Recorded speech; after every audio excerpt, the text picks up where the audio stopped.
Okey.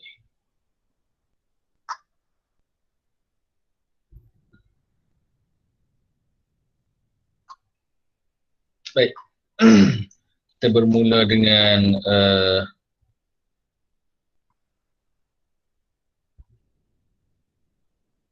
soalan yang pertama. Izzah ada Izzah? Izzah mana Izzah?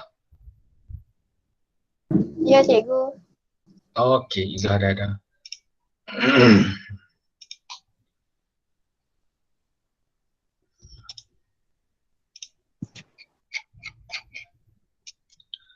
Okey Izzah.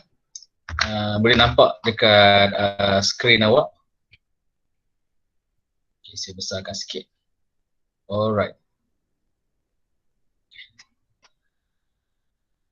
Baik Izzah, kita tengok ada satu statement dekat sini. Cameron Highland, tanah di sekitar Cameron Highland berisiko menjadi tanah mati apabila pengusaha ladang dikesan menggunakan baja secara berlebihan tanpa kawalan. Okey. Ketika ini kawasan seluas 3,500 hektar di tanah tinggi itu disesuaikan dengan pertanian, termasuk hampir 800 hektar ditanam dengan pokok bunga. Isu tanah mati atau tanah miskin yang dikategorikan sebagai tanah bermasalah boleh menggugat ekonomi petani dan pengusaha ladang di kawasan tanah tinggi itu. So kita tahu Cameron Highland ni antara punca ekonomi mereka adalah pertanian. Okey. Jadi Izzah, silakan Izzah jawab soalan nombor 2 ini.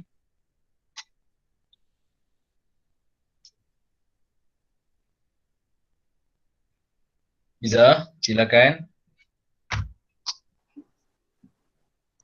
Yang A tu cikgu. Mulakan dengan A dulu. Kesan penggunaan baja kimia berlebihan dari aspek pembajaan. Okey. Cikgu, dalam buku teks tak ada kos pembajaan.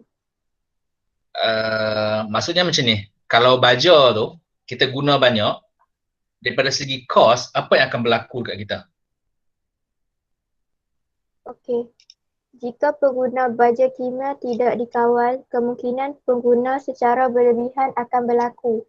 Ini menyebabkan pembaziran baja dan meningkatkan kos produktiviti ladang. Okey, itulah yang berlaku. Okey, kos akan meningkat dan juga akan berlaku pembaziran. Okey. Penggunaan baja yang berlebihan menyebabkan pembaziran dan juga peningkatan kos ladang. Itu juga jawapan dia, okey. Pembaziran dan juga peningkatan kos ladang. Baik, daripada segi kos keaksidan tanah, daripada segi faktor keaksidan tanah. Baja beresid seperti amonium sulfat akan terurai di dalam tanah kepada air amonium dan seterusnya dioksida kepada air nitrat dan air hidrogen. Air hidrogen akan menurunkan pH tanah.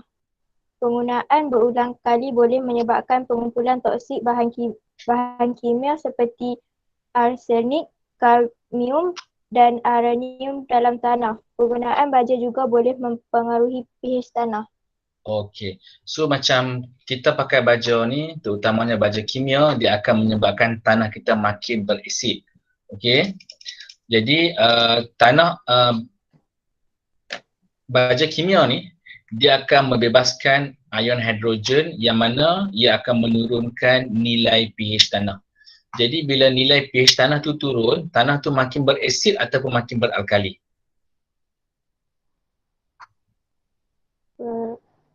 Beresid. Makin beresid. Okey, bila nilai pH tu turun, maka tanah tu makin beresid. Okey. Penggunaan yang berulang juga menyebabkan pengumpulan toksik seperti arsenik, uranium dalam tanah. Okey. Baja beresid seperti amonia sulfat. Okey. Itu dia punya jawapan dia. Okey. Baik. Terima kasih Izzah.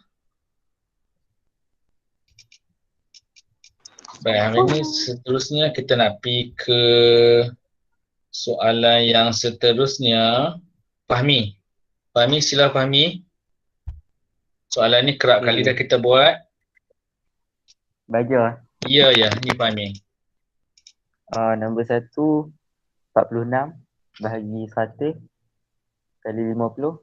Okey. Dapat 23. Yang ni dia suruh kira apa ni? Kita pakai formula formula nutrien ke formula baja? Dan Zat. Kuantiti nutrien ke kuantiti baja ni? Nutrien. Kuantiti nutrien. So apa formula untuk kuantiti nutrien Fahmi? Sekejap. N per 100 kali berat baja. Betul tak? Sekali lagi. N N. per 100 nitrogen. Okey. Nitrogen per 100 kali berat baja. Okey, grade per 100 kali dengan berat baja. So kita tengok untuk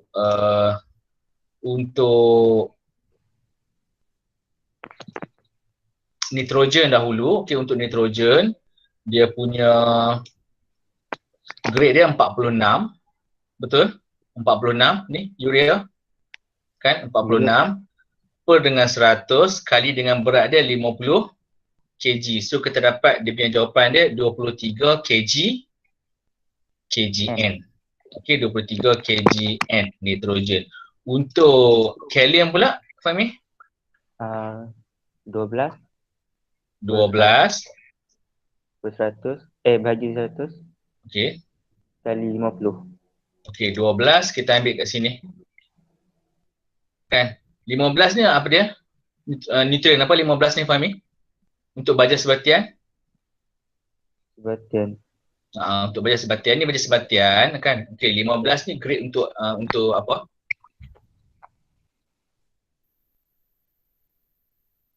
P. 15. Kita kan ada NPK. 15 ni untuk ya.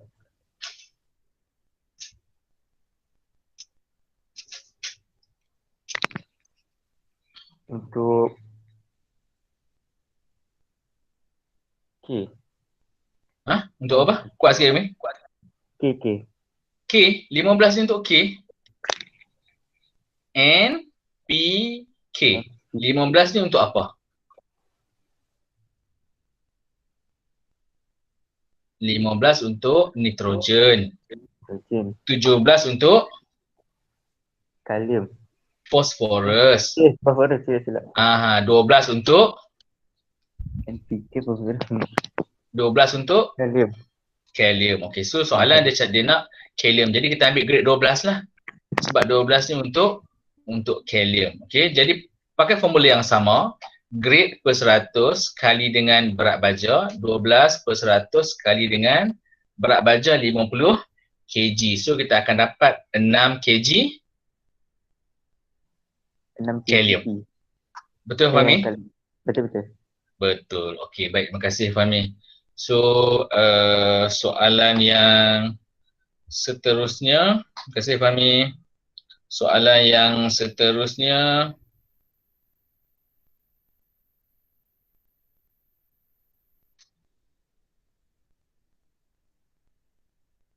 Luqman. Luqman mana Luqman? Bukan. Nombor 3 siapa nombor 3?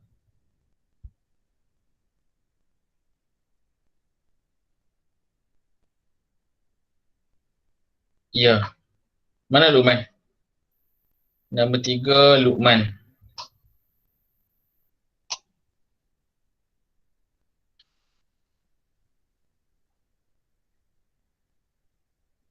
Luqman mana Luqman?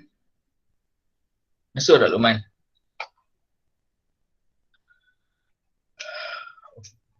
Okey, Luqman tak masuk. Alright. Baik, kita tengok soalan nombor 3. Jadual 5 dan jadual 6 adalah maklumat yang diperoleh daripada sebuah ladang ternakan ayam kampung. Bilangan ayam yang diternak bagi setiap baka adalah sebanyak 5,000 ekor. Okey, setiap baka 5,000 ekor. Jadi baka X 5,000, baka Y pun 5,000. Okey. So dia bagi berat makanan yang dimakan untuk bakal X 4.7 kilo. Okey. Untuk bakal Y 4.5 kilo.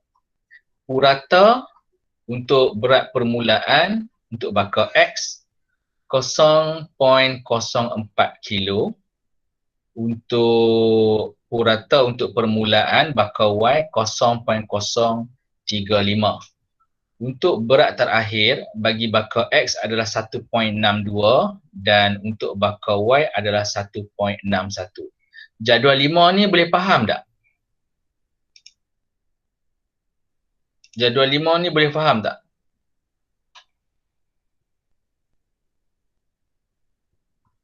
Siapa tak faham jadual 5?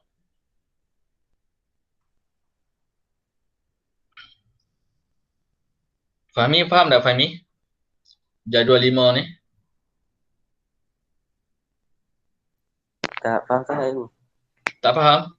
Tak faham sangat. Okey. Dia berbela dua jenis. Okey, satu bakal X, satu bakal Y. Alright.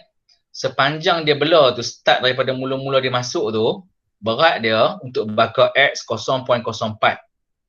Boleh Fahmi? Anak ayam tu atau anak ayam tu berat dia adalah 0.04 kilo. Maksudnya 40 gram lah. Berat dia 40 gram. Okey. Untuk bakal Y, berat anak ayam dia tu adalah 0.035 kilo. Ataupun 35 gram. Sekok berat dia 35 gram. Okey. Depa bagi makan start daripada awal sampai nak jual tu untuk bakal X, berat makanan yang dimakan tu adalah 4.7 kilo. Okey, 4.7 kilo. Untuk bakal Y, depa bagi makan sebanyak 4.5 kilo. Setakat tu boleh faham tak Fahmi? Boleh. Okey. Berat akhir sebelum dia jual tu, bakal X adalah 1.62 kilo. Manakala untuk bakal Y, berat akhir dia adalah 1.61. Okey. Jumlah perbelanjaan. Okey. Untuk bakal X ni, penternak ni dah habiskan ataupun dah gunakan sebanyak 47,000 kos dia. Untuk bakal Y, kos yang digunakan adalah 45,000. Okey. So soalannya, jika harga jualan ayam kampung di ladang sekilo RM8, sekilo RM8, tentukan bakal yang memberi pulangan pendapatan yang paling tinggi. Okey, so kamu kena kira lah. Okey. Sekilo berapa ringgit? Sekilo berapa ringgit? Fahmi, sekilo berapa ringgit dia berjual?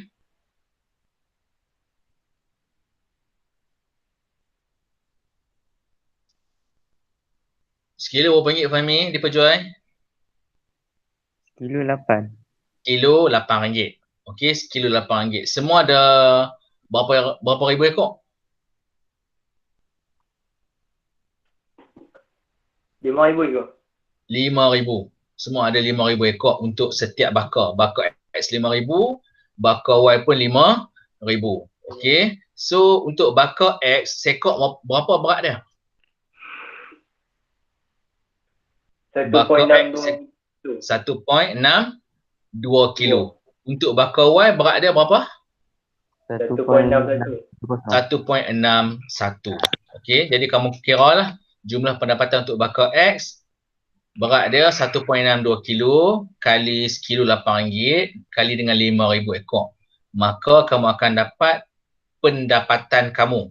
Okey, pendapatan kamu adalah 64,800. Okey, untuk bakal Y pula 1.61 kilo kali dengan RM8 kali dengan 5,000 ekor, kamu akan dapat pendapatan kamu adalah 64,400. Boleh faham tak soalan ni?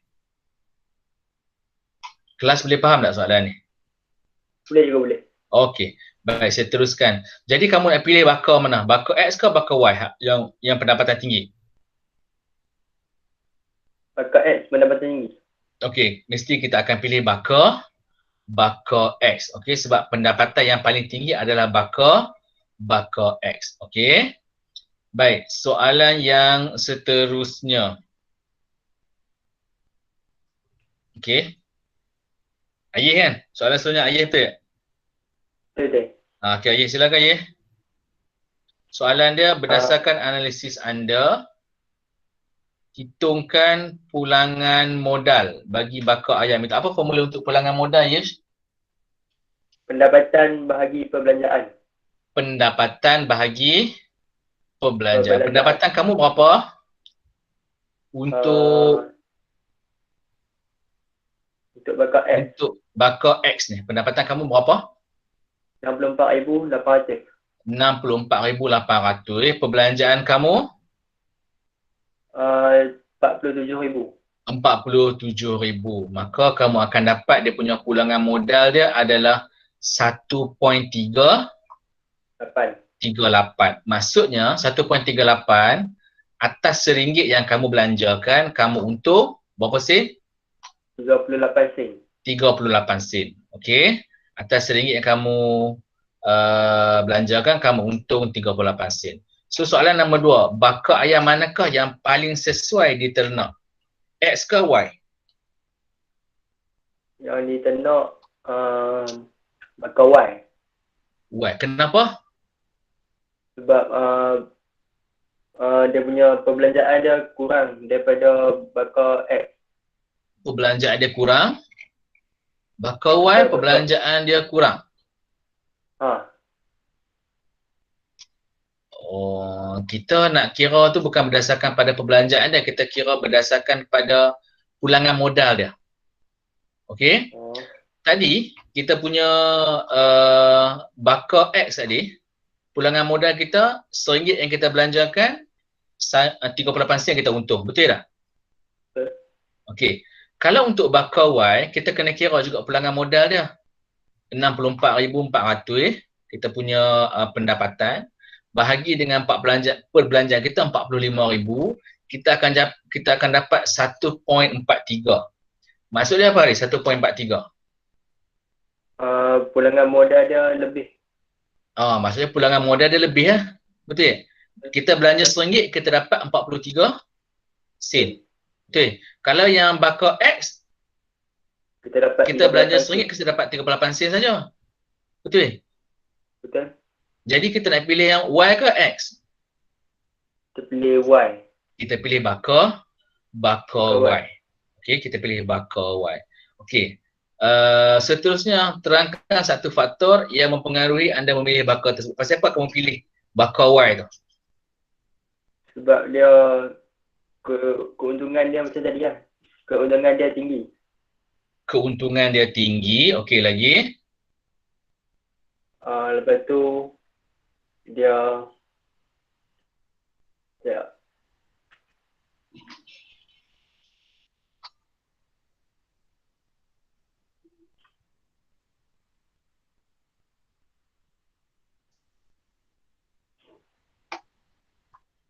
lagi sebab apa guys? sebab dia jumlah perbelanjaan dia rendah. Jumlah perbelanjaan dia rendah. Okey, lagi?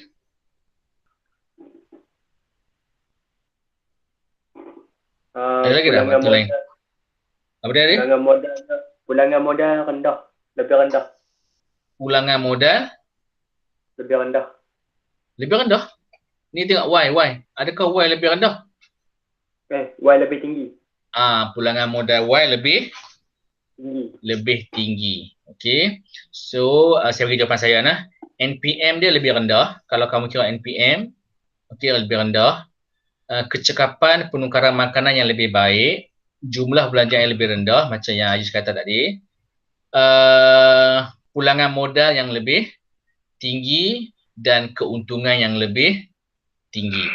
Okey, itu jawapan dari Aziz nah. Baik, seterusnya kita pergi kepada titik pulang modal. Okey, titik pulang modal. Siapa yang jawab bahagian titik pulang modal ni? Ayah Saya agak. Okey.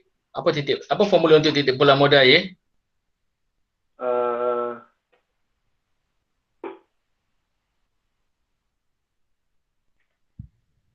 Apa formula untuk titik pulang modal? Sekejap.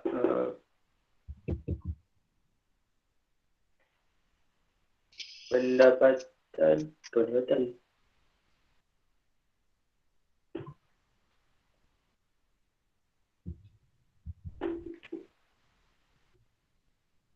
Formula untuk titik pulang modal. Tolong Ustaz, siapa yang tahu boleh bantu Ayah?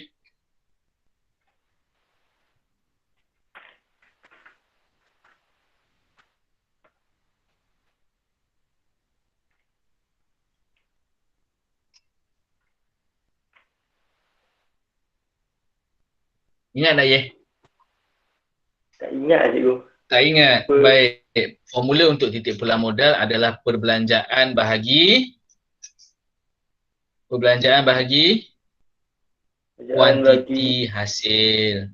Perbelanjaan bahagi kuantiti hasil. So perbelanjaan dia tadi kita dah dapat dah kan perbelanjaan dia. Perbelanjaan dia berapa? 45,000. Betul ya? Okey, kuantiti hasil dia berapa? Kuantiti hasil dia 8,050 kilogram. Ha? 8,050. 8,050. Macam mana dapat 8,050 kilogram tu? Kita ambil 5,000 tu, 5,000. kita darab dengan 1.610.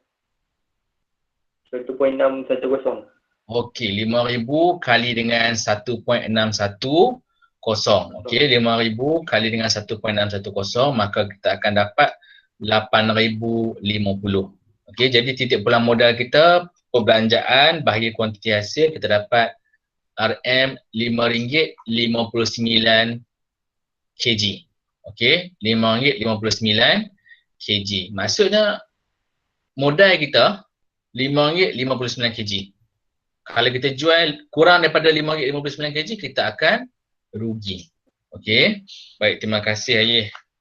Seterusnya kita pergi kepada soalan yang seterusnya.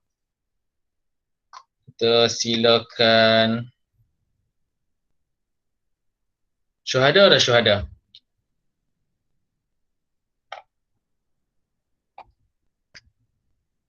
Syuhada ada? Nazira syuhada?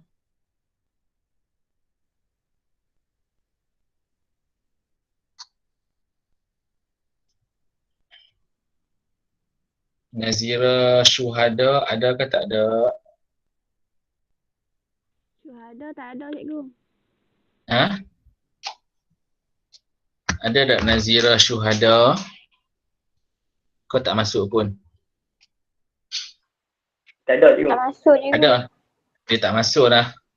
Baik, ada tak siapa-siapa yang boleh volunteerkan jawab soalan ni? Kita dah buat dah eksperimen apa tu ni? Kan? Dia pakai apa ni? Dia ada sayur. So kita pakai apa? Apa nama baju ni?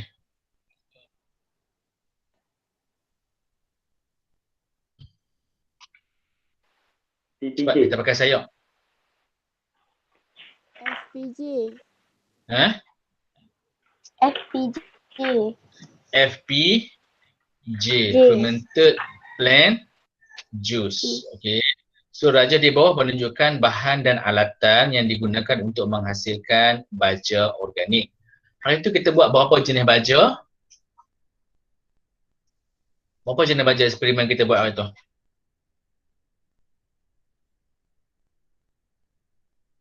Satu kita buat pakai sayur.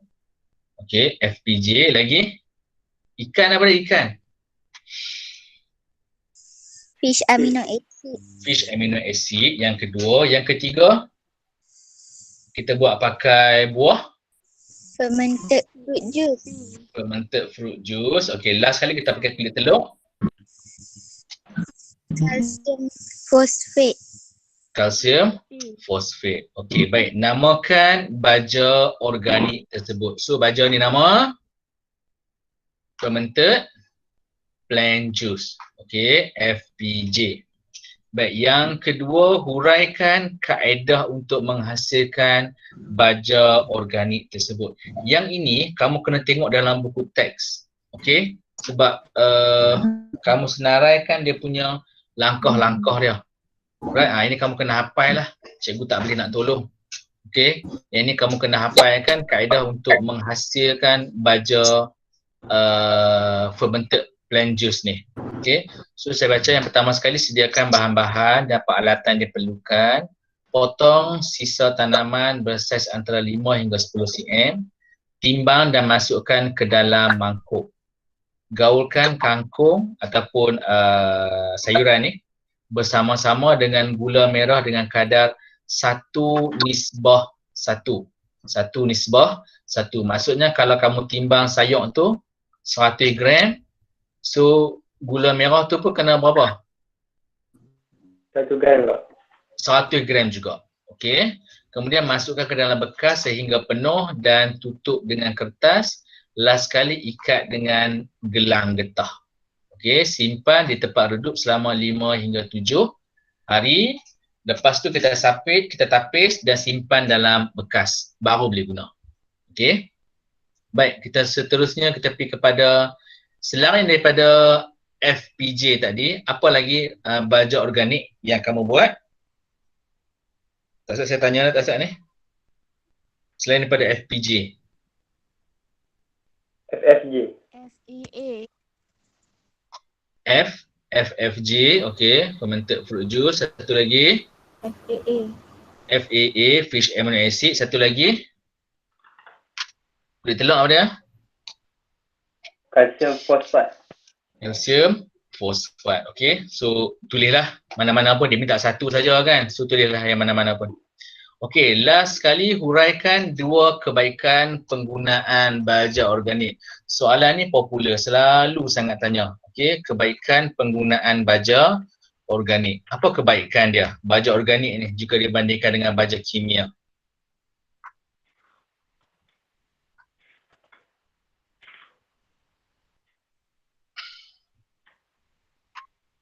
Kebaikan baja organik. Membaiki keadaan tanah. Membaiki keadaan tanah. Okey. Mana Syamil? Mana Syamil? Syamil masuk dah lagi?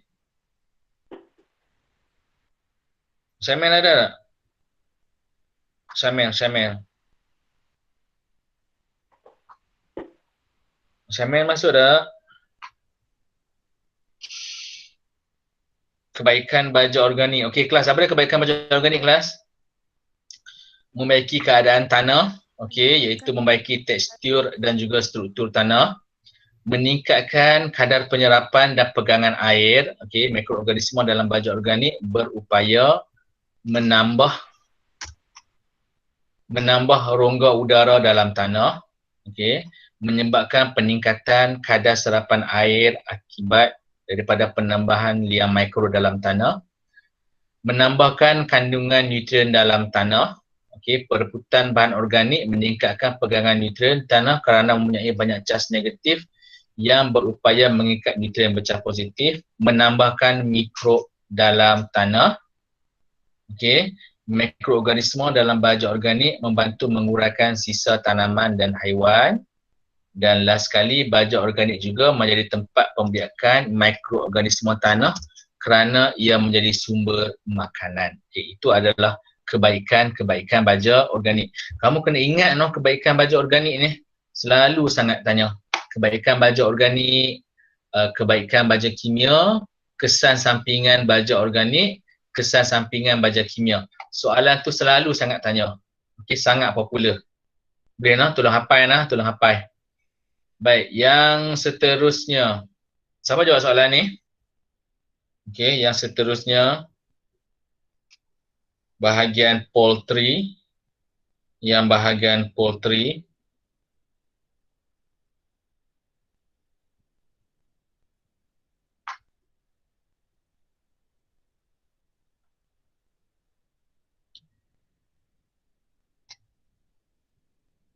Nurul Syazana. Mana Nurul Syazana? Ada tak? Masuk tak? Masuk tak Nurul Syazana?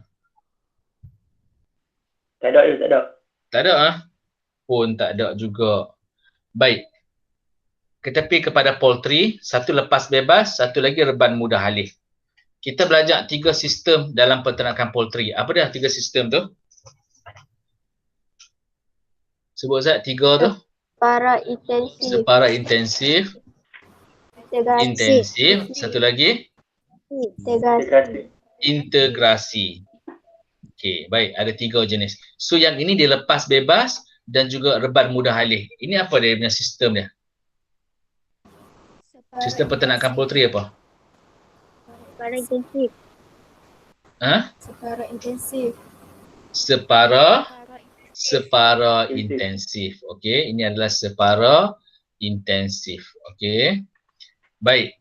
Yang berikutnya 3 kebaikan sistem peternakan poultry. Apa kebaikan separa intensif ni?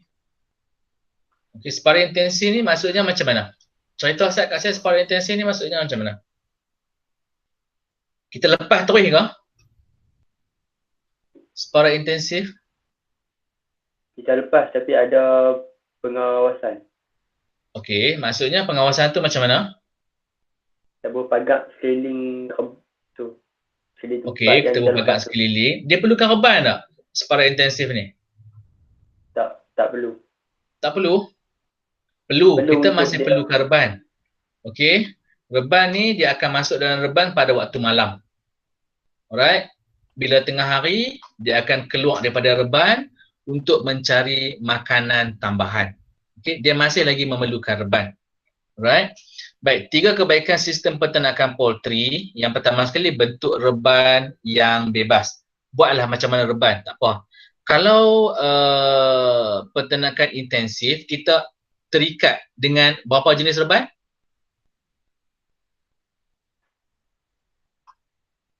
Depan. Ha? Ada berapa jenis? Ada lantai tinggi, kan? Ada 2 tingkat, lepas tu ada bumbung pula, bumbung jenis pisang sesikat, bumbung jenis gabungan apa semua tu kan. Tapi untuk poultry, sistem peternakan separa intensif, bebas. Buatlah macam mana pun tak apa. Okey. Ayam dibiarkan bebas atau lepas keluar pagi dan masuk ke reban pada waktu malam. Ayam mencari makanan tambahan sendiri, kos dan penyelenggaraan yang lebih murah dan kurang pengawasan. Yang so ayam kampung memang sesuai lah. Separa intensif ni ayam kampung memang sesuai. Okey. Kalau ayam daging sesuai tak separa intensif? Tak sesuai. Okey. Sebab ayam daging ni kita perlukan dia penjagaan dia yang lebih teliti. So dia tak sesuai untuk separa intensif. Okey. Baik, seterusnya kita pergi kepada soalan sains tanah. Adibah. Adibah ada tak Adibah?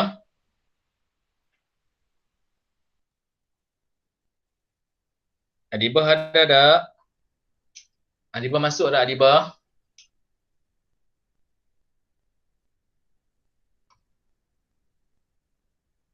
Adibah masuk tak?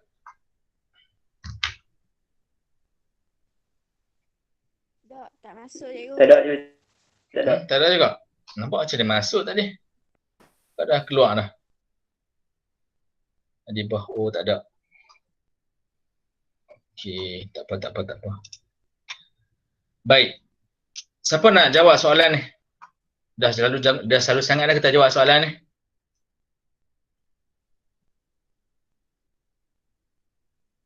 Ada tak siapa-siapa nak jawab sains tanah ni? Okey, jadual 7 menunjukkan peratus kandungan pasir, kelodak dan liat di satu kawasan lapang berhampiran kampung Bukit Kelulut. So total semua ni dia kena berapa peratus? Dalam segitiga tekstur tanah dia ada berapa peratus semua? Dalam segitiga tekstur tanah yang segitiga kita belajar tu. 100. 100%. So dalam segitiga tekstur tanah tu ada tanah apa dalam tu? Pasir. Kita ada belajar sebelum PKP tu. Pasir, liat, kelodak. Ada pasir, Ada liat. ada kelodak, ada liat. Betul? Pasir, kelodak, liat. Jadi pasir 15%, kelodak 20%. Liat berapa persen? 65. 65%. Okey, 100% tolak 15 tolak 20 dapat 65%. Okey. Jadi nyatakan peratus kandungan liat pada tanah tersebut 65%. Okey. Baik, nombor soalan bahagian B, lakarkan kelas tekstur tanah pada carta segitiga tekstur tanah yang disediakan di bawah. Buat dah ni. Kamu dapat tanah apa? Kelas kamu dapat tanah apa?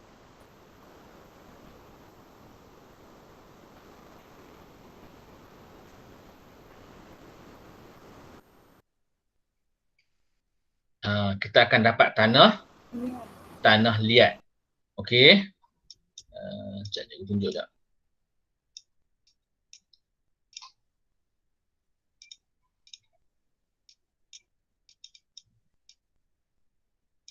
Okey, pasir berapa persen pasir? Pasir berapa persen?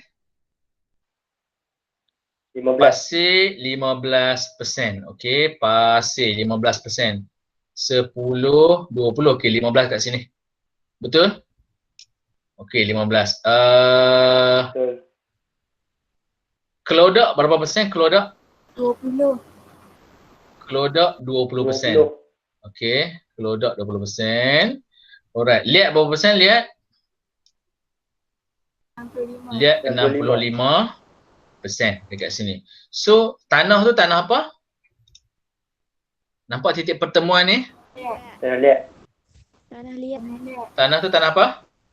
Tanah liat. Okey, tanah tu adalah tanah liat. Namakan tekstur sampel tanah itu tanah liat. Okey. Baik.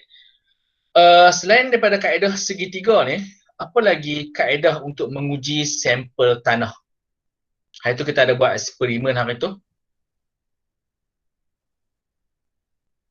Ada dua lagi kaedah. Menggunakan medan. Kaedah medan, okey, kaedah medan. Satu lagi kaedah mendapan. Kaedah mendapan tu yang ingat tak yang kita buat silinder tu, kita bubuh tanah, kita bubuh ayat, kita goncang-goncang tu. Ingat? Ya. Itu adalah kaedah mendapan. Kaedah medan tu yang kita gentil-gentil, kita buat gelang, kita buat root tu. Ingat?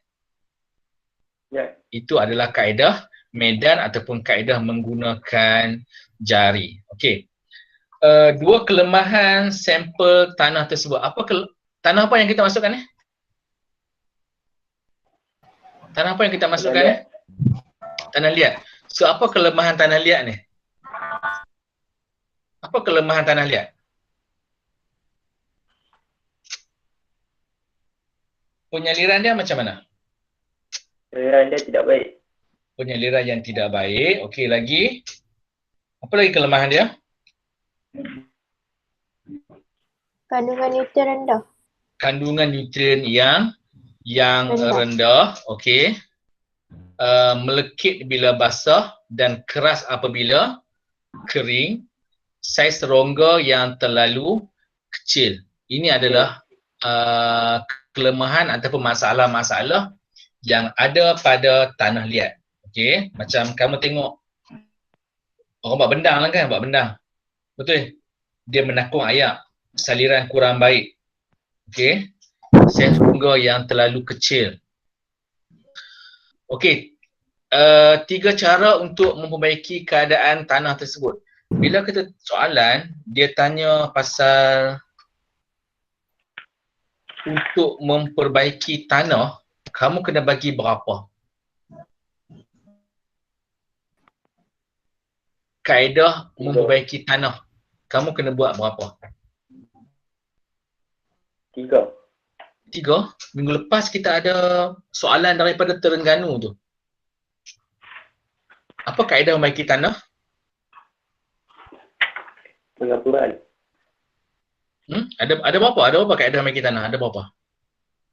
Ada 6. 6? Banyak sangat kot. Kaedah bagi tanah ada berapa?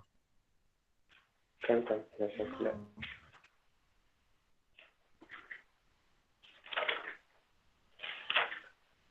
5. Ada? Berapa? 5. 5. Ada 5. Okey, ada 5. Bila dia minta kaedah membaiki tanah, kamu kena ingat 5 tu. Yang pertama sekali, Pembajaan. pembajaan. Yang kedua, Pemugaran. pemugaran. Yang ketiga, Penyaliran. penyaliran. Yang keempat, Pengairan. pengairan. Dan yang kelima, Pengapuran. pengapuran. Pengapuran. Okey, 5 tu kamu tulislah 3. Okey. Jadi dia mesti kena ada yang kamu cakap atas ni. Contoh kata kamu ada pengapuran, lepas tu dia kena ada huraian, lepas tu dia kena ada contoh. Macam yang kita belajar minggu lepas, soalan Terengganu. Pembajaan, okey, 1 markah. Membekalkan nutrien kepada tanaman, okey. Baja kimia, baja organik, cara membaja, tabur, poket, alur, semburan dan juga titis. Okey, pengapuran, dia punya fungsi dia adalah untuk mengurangkan keaksidan tanah ataupun meningkatkan nilai pH. Jenis dia kapur tohor, kapur mati, kapur dolomit dan juga kalsit. Pengairan. Okey, pengairan ni fungsi dia adalah untuk buang air ke bagi air? Pengairan. Pengairan bagi air ke buang air?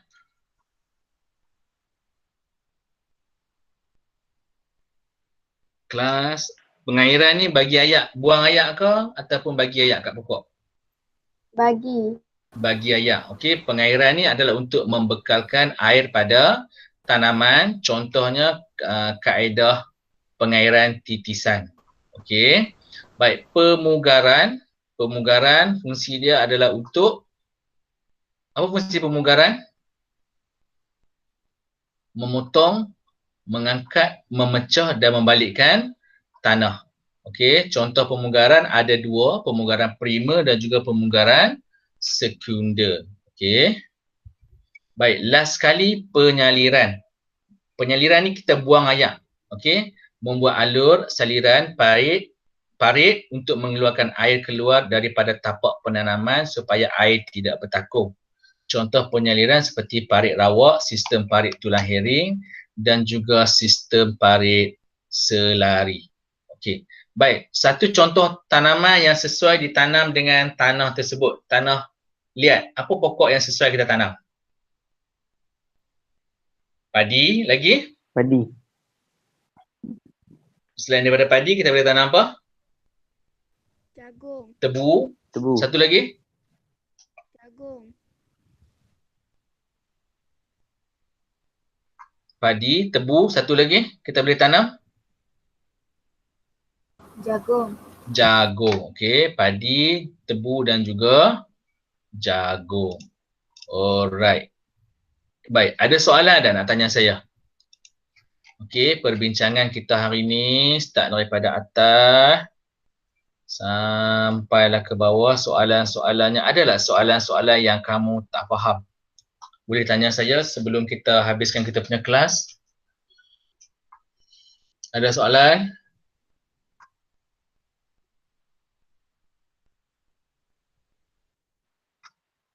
Tak ada Tak apa? ada nah. Clear semua nah? Okey. Baik. Cikgu Zulmi ada nak cakap apa-apa kot sebelum kita habiskan kita punya kelas?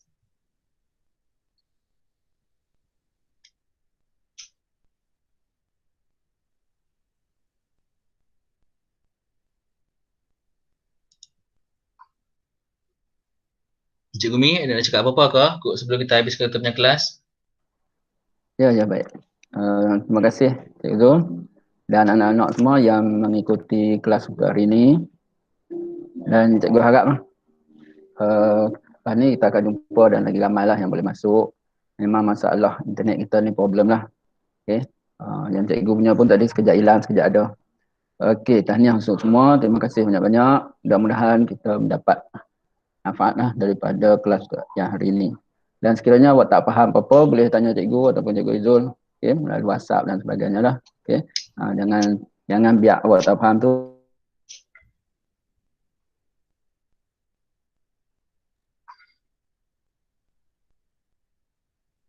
Hello Cikgu Mi.